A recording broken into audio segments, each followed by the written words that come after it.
തന്തയ്ക്ക് പറക്കാത്തൊരു നിയമം. P C ജോർജിനും അദ്ദേഹത്തിന്റെ മകൻ ഷോൺ ജോർജിനും വ്യക്തമായ ചില ലക്ഷ്യങ്ങളുണ്ട്.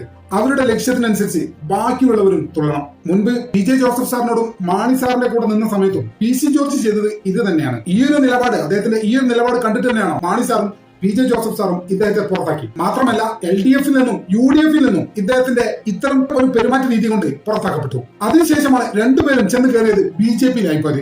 BJP-യിലേക്കുള്ള ഈ കൂടുമാറ്റം പൂഞ്ഞാറിലെ ജനത അംഗീകരിച്ചില്ല, പ്രത്യേകിച്ച് പൂഞ്ഞാർ മണ്ഡലത്തിലുള്ള മുസ്ലിം ജനത. BJP-യിൽ ആയതോടുകൂടി തന്നെ പി സി ജോർജിന്റെ പൂഞ്ഞാറിലെ എല്ലാ പിടുത്തവും MLA ആവാനുള്ള ആഗ്രഹം അവിടുത്തെ മുസ്ലിങ്ങളും ഉൾപ്പെടെയുള്ള അവര് അവസാനിപ്പിച്ചു.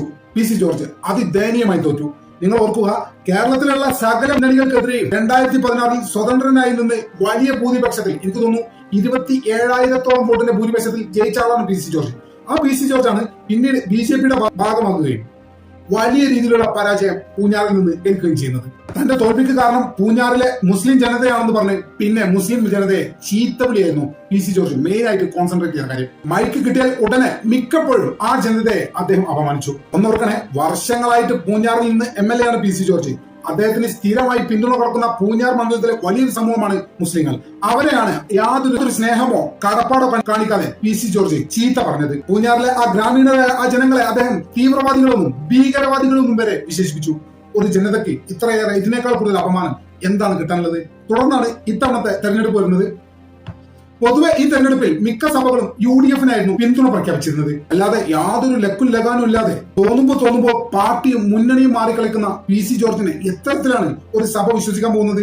ഇദ്ദേഹത്തെ സംബന്ധിച്ചിടത്തോളം ഹിന്ദു എന്നോ മുസ്ലിം എന്നോ ക്രൈസ്തവനെന്നോ അങ്ങനെ പ്രത്യേക യാതൊരു സ്നേഹമോ ആരോടുമില്ല.